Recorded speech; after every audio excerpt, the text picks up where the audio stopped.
They're coming to get you, Barbara.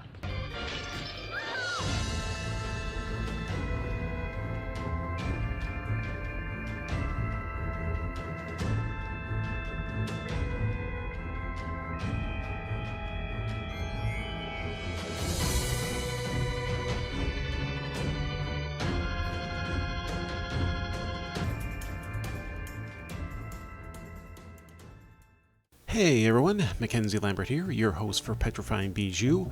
We're back with another mini season, starting with this month's film. Crazy to think it's been 2 years since the last episode, which was for Roger Corman's A Bucket of Blood. That was on September 5th, 2020. We'll be going on all through September through December with interesting horror movie selections. Hopefully these movies won't be falsely copyright claimed, since multiple sources confirm that they are each public domain.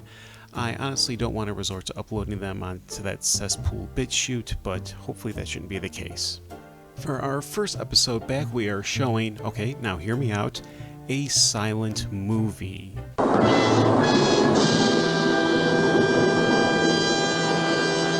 Yes, we are looking at a classic film of a bygone era. Before I hear anyone complain, recognize the fact that some of the greatest movies ever made were silent films.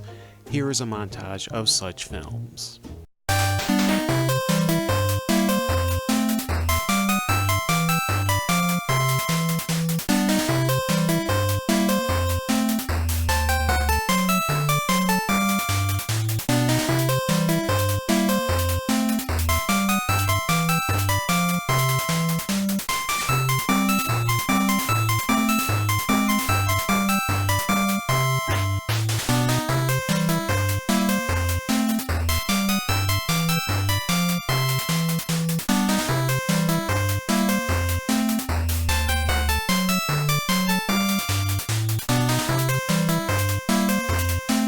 Show these movies some respect.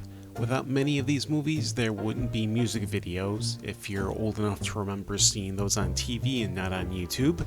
Directors like Martin Scorsese, Ridley Scott, Tim Burton, beloved franchises like the Universal Monsters and Batman owe themselves to silent film. It was the man who laughs that inspired one of the greatest comic book villains of all time, the Joker. Los Angeles in Blade Runner and Gotham City in Burton's Batman films all took inspiration from Fritz Lang's Metropolis. If you're from the Buffalo, New York area like I am, take some pride. We had one of the first, if not the first, movie theater in the country. In fact, I take that back, we did have the first movie theater in the world. The Edisonia Theater was completed on October 19, 1896. So yay us. The film we're watching tonight, The Lodger, belongs right alongside those classic films.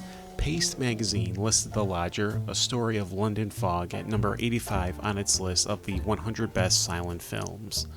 The Lodger wasn't the first film for director Alfred Hitchcock, that would be The Pleasure Garden, but it was The Lodger that brought the style of Hitchcock film we know and love to this day. The film uses a lot of in-camera techniques for storytelling and character development. It was the first film to have Hitchcock as director in a cameo appearance. I'll wait to tell you where it is when we pass it. Not just tropes common to Hitchcock, but we also get a couple of tropes that would be common in the slasher genre. So one could argue The Lodger is a proto-slasher movie. Let's talk about Hitchcock. Alfred Joseph Hitchcock was born on August 13, 1899 in Essex, England. He was the youngest of 3 children in a well-to-do family. He started his career as an engineer, but transitioned to a technical clerk after his father died, and he was the one that had to support his family. He ventured into creative writing and got a job as an artist for cable electric advertisements. He fell in love with film after watching Charlie Chaplin, Buster Keaton, and Fritz Lang. He got word that Paramount Pictures was opening a studio in London. He drew up some title cards and sent them to the studio. They hired him in 1919, and he was the title card designer. That artistic talent would also lead to Hitchcock's famous silhouette that he would draw himself.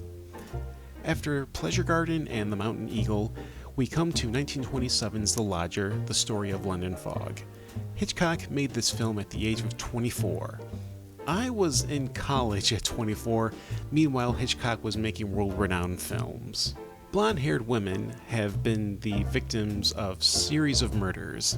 If we know anything from stories told by Tippi Hedren, Janet Leigh, Eve Marie Saint, and Kim Novak, Hitchcock had a thing for blondes in the same way Quentin Tarantino has a thing for feet. You have these murders happening. The main targets are usually women of an entertainment variety. This is a prim and proper way of implying these are girls of ill repute. A witness catches the killer in the act, offering a vague description, a tall man with his face covered by a scarf. Meanwhile, a family is offering a room for rent. Not long after the murder, a man with his face hidden by a scarf expresses interest to the family about the rental. He offers a large sum for advance payment. Could this family be providing shelter to a homicidal maniac? At the first break, I'll get into some of the history of Jack the Ripper's serial killings, which heavily inspired The Lodger, and we will have the official drink of the movie, courtesy of the Petrifying Bijou drink consultant and mixologist, Liz. Okay, enough of my yapping, let's get into the movie.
nothing's changed. I don't know how you feel. I'm feeling strange. Blue eyes as cold as ice cut through me like a knife. Old memories linger here inside your tears. Inside your tears. Inside your tears. Inside your tears. Inside.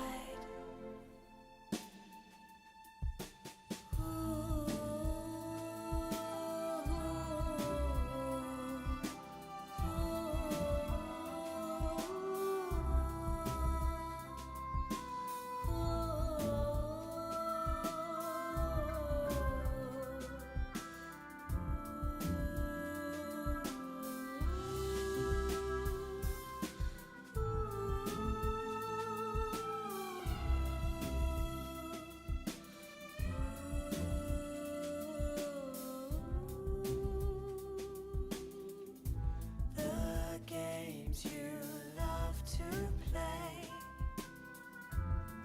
they make me smile. Win or lose, I'll stay just for a while. Blue eyes as cold as ice cut through me like a knife. Old memories linger here inside our fear. Inside our fear. Inside our fear. Inside our fear. Inside.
Did you see the Hitchcock cameo? If you missed it, rewind back to 4 minutes and 43 seconds into the film. The newspaper editor with his back to the camera was Alfred Hitchcock and was the first of many in his career. He filled in when he felt he didn't have enough extras for the scene. He would go on to cameo in other films, often being a highlight. Some of his other cameos, let's see, he boards a bus in North by Northwest. That's probably my personal favorite Hitchcock film. He was boarding a train in Strangers on a Train, carrying a double bass. He's sitting next to Cary Grant on a bus in To Catch a Thief. Always buses with him and Cary Grant. Let's see, in The Birds, he walks out of a pet shop with a pair of dogs. Probably my favorite cameo by Hitchcock would be him appearing on a weight loss ad in Lifeboat. At 14 minutes and 21 seconds, we are introduced to the title character, the Lodger. The Lodger is was played by Ivor Novello, a Welsh actor. He had a lengthy career in music composition, more so than acting. Novello found fame in 1914 with his beloved wartime anthem, Keep the Home Fires Burning. Keep the home fires burning while your hearts are yearning. Though your lads are far away, they dream of home.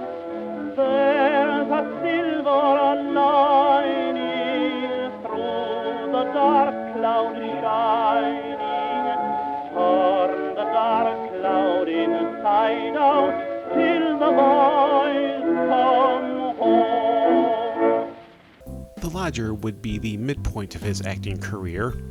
Ivor Novello reprised his role in the sound adaptation The Phantom Fiend in 1932. June Tripp plays Daisy, the central character of the film. We experience the events of the film primarily through her. As we've seen already, she's in a relationship with Detective Joe, but she's showing signs of interest in the Lodger. Tripp had a few credits spread throughout the 1920s till the 1950s. Marie Ault and Arthur Chesney play the concerned parents of Daisy. Both had a lot of credits ranging from the silent era to the talkies of the 1950s. Malcolm Keane, the actor playing Joe the detective, had the longest career of the cast, garnering numerous TV roles. He started way back in 1916 before calling it a career in 1962. That's a pretty solid run. The film was clearly inspired by the Jack the Ripper murders that plagued the Whitechapel district of London. These occurred in 1888, which was less than 30 years before the release of The Lodger, so people from when the murders occurred were alive to see this movie. I'm sure this was alarming to many of them. The killer in this movie is referred to as the Avenger. In the newspapers of the time, Jack the Ripper was referred to as the Whitechapel Murderer or Leather Apron. Jack the Ripper wasn't a name until the police received a letter signed by Jack the Ripper. The victims were prostitutes, many left with internal organs missing and slaughtered with surgical precision. The murders remain unsolved to this day, but have fueled much media, including but not limited to Kolchak the Night Stalker, Alan Moore's From Hell, Bob Clark's Murder by Decree, starring Christopher Plummer as Sherlock Holmes investigating the Ripper murders, Time After Time, where the late David Warner portrays Jack the Ripper, and he's being chased through time by Malcolm McDowell, who's in the role of H.G. Wells. No shortage of influence by this larger-than-life figure. Before we go back to the movie, let's have the official drink of the movie, courtesy of the official drink consultant for Petrifying Bijou, Liz. This is an English movie, so we need a distinctively English cocktail. She offers an Earl Grey tea cocktail. First, brew the Earl Grey tea. Make a batch of honey simple syrup by heating honey and water until it has dissolved and cool it in the fridge. Add lemon, pop all the ingredients in a cocktail shaker with ice, shake and strain into a glass, add lavender for garnish. Since the city of London is known for its fog, add some liquid nitrogen or dry ice for the cloudy effect. And there you are, an Earl Grey tea cocktail. Tickety-boo. Everything is tickety-boo, tickety-boo, tickety-boo. Everything is tickety-boo on such a dreamy day-to-dee-oo-dee-who could be. Okay, let's dive back into the movie.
The Avenger has struck again while the landlady, Daisy's mother, sees the lodger sneak out in the middle of the night. Is it a foregone conclusion that the lodger is the Avenger? The landlady, the husband, and now Detective Joe think so. Here is where we get the proto-slasher sequence I referenced earlier. You have a young lady having a quarrel with her boyfriend. The guy leaves her and she is soon killed by a slasher. This is something we would expect to see in like Friday the 13th or Halloween, not a Hitchcock thriller, let alone a silent Hitchcock thriller. Tropes and cliches are timeless after all. For the opening of this movie, Alfred Hitchcock wanted to show the Avenger's murder victim being dragged out of the Thames River at night with the Charing Cross Bridge in the background, but Scotland Yard refused his request to film at the bridge. Hitchcock repeated his request several times until Scotland Yard notified him that they would quote-unquote look the other way if he could do filming in one night. Hitchcock quickly sent his cameras and actors out to the Charing Bridge to film the scene, but when the rushes came back from the developers, the scene at the bridge was nowhere to be found. Hitchcock and his assistants searched through the prints but could not find it. Finally, Hitchcock discovered that his cameraman had forgotten to put the lens on the camera before filming the night scene. Yikes. But don't worry, Hitchcock would have such a scene in his 1972 thriller Frenzy, where a victim is pulled out of the Thames River in public. Not only is the scene in broad daylight, but the murder victim is buck naked when they find her. The book the movie is based on, The Lodger, by Marie Belloc Lowndes, was the first book to offer a solution to the Jack the Ripper killings. The book is supposedly based on an anecdote told to the painter Walter Sickert by the landlady when renting a room. She said the previous tenant had been Jack the Ripper. There were originally 400 title cards until producer Michael Balkin brought in critic Ivor Montague, who reduced the number of title cards from 400 to 80. The CBS radio adaptation of The Lodger on July 22, 1940 was also directed by Hitchcock and featured many of the principal cast in this film. The Lodger is film number 885 in the Criterion Collection. The original version of The Lodger, directed by Alfred Hitchcock in 1926, was restored in 1999 in honor of the director's 100th anniversary. The film was restored by the British National Film and TV Archives and premiered on August 13, 1999, which would have been Hitchcock's 100th birthday. And now for the conclusion to The Lodger.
creatures falling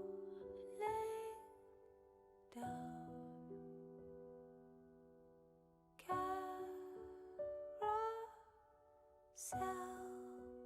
dreams turn around with you, with you, with you, you, you, you, you, you.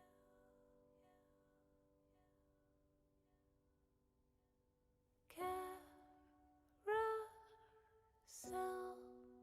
dreams fade away, fade away,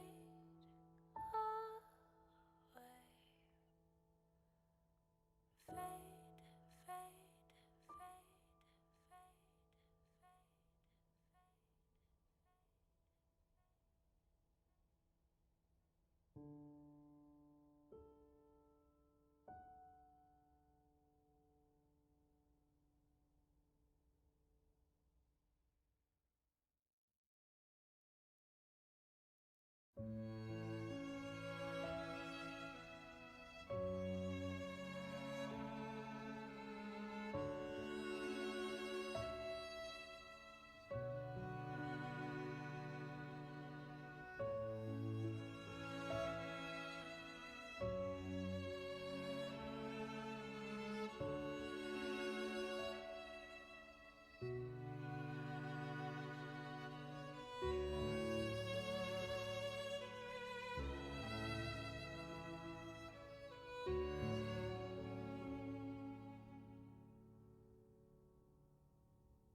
When I see you here alone,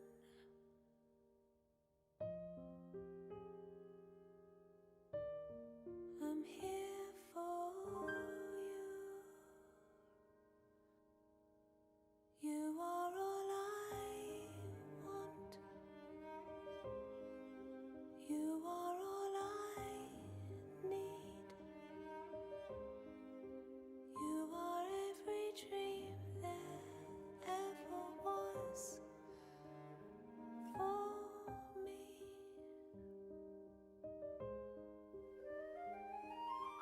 Since I found you, I could feel you are the one.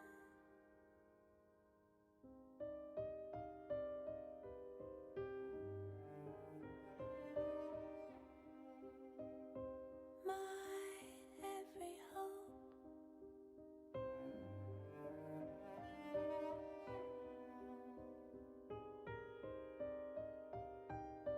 my everything, the stars, the moon, the air I breathe. When I see you here alone,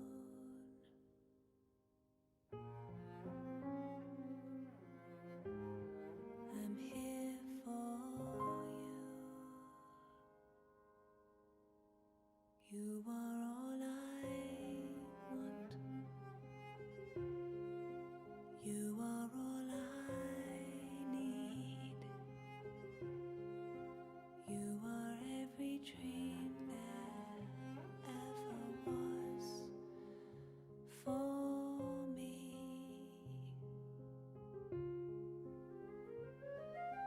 Since I found you, I could feel you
And there we have it. The real Avenger killer was caught, the lodger is saved by Detective Joe before the mob could devastate him, the lodger and Daisy are happy together, Daisy's parents seem to be very happy in their new home, all is right with the world.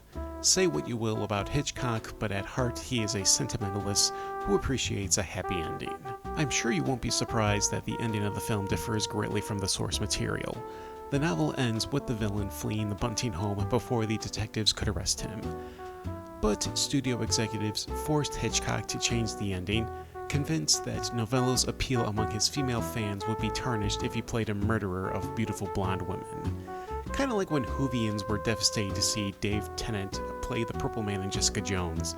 Yet that totally worked out in Tennant's favor, and Tennant never fails to play a good bad guy. Now, I'm sure people are watching this film and saying that this wasn't a horror film, this was a thriller. This has been a major point of contention as far as I can remember, going back to Silence of the Lambs. People said the same thing about that film. It wasn't a horror film, it was a thriller. A lot of that stems from how it swept the Oscars that year in 1992. The line between horror and thriller is a very fine one. At any moment, something could upset the balance, and the film falls into one of the two categories. Seven from David Fincher starts out as a thriller before enthusiastically jumping into the realm of horror. The gore, the implied violence, the aftermath of the crimes. People kept comparing the new Batman to Seven, which is an easy way to convince me not to watch it. If this movie is basically Seven, why would I not just watch Seven? I'll argue Silence of the Lambs is a horror film. Serial killers, cannibalism, the callbacks to Wisconsin ghoul Ed Gein with the skin mask used by Lecter and the skin suit prepped by Buffalo Bill, the use of the cast to lure victims was a nod to real-life serial killer Ted Bundy. George Romero and Roger Corman make cameos, two undeniable legends of the horror genre. At the end of the day, we're just arguing semantics. Some will say Manhunter was a thriller and not a horror movie. Anyone who has that to say has never seen it, and definitely hasn't seen Tom Noonan as Francis Dollarhide. That guy is one scary son of a gun. And that'll do it for this episode of Petrifying Bijou. The next episode for this season will drop on Friday, October 21st at 6:30 p.m. Eastern Standard Time. What's the film, you may ask? Well, here's the trailer.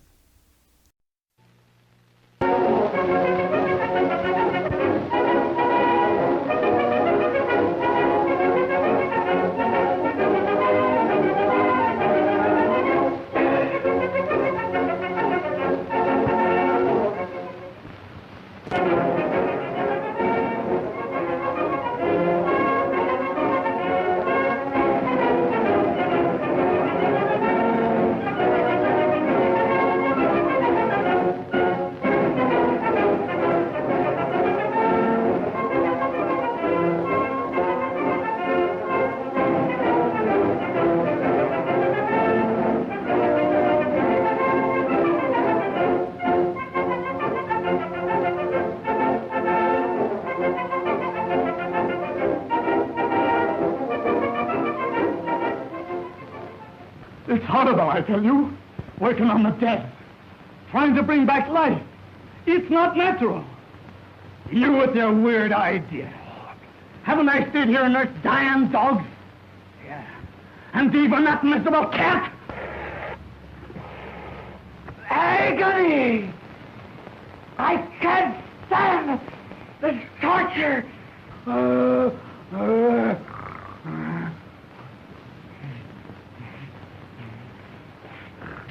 Stealing through my body, creeping through my veins, pouring in my blood. Oh, darts of fire in my brain.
Yes, folks, it's 1932's Maniac from director Dwayne Esper, making his second appearance on Petrifying Bijou. From the original season, he directed the infamous short film How to Undress in Front of Your Husband, and distributed the classic bad film Reefer Madness. A hero to some, a vile cinematic criminal to others. To me, he's a hero because he saved the Todd Browning classic Freaks. When the film bombed because he used real-life sideshow freaks, Esper swooped in and took the film on an exhibition tour. He saved the film from being lost in the historic ether. And that's the end of this episode of Petrifying Bijou. I'm Mackenzie Lambert, aka Cinemac, signing off.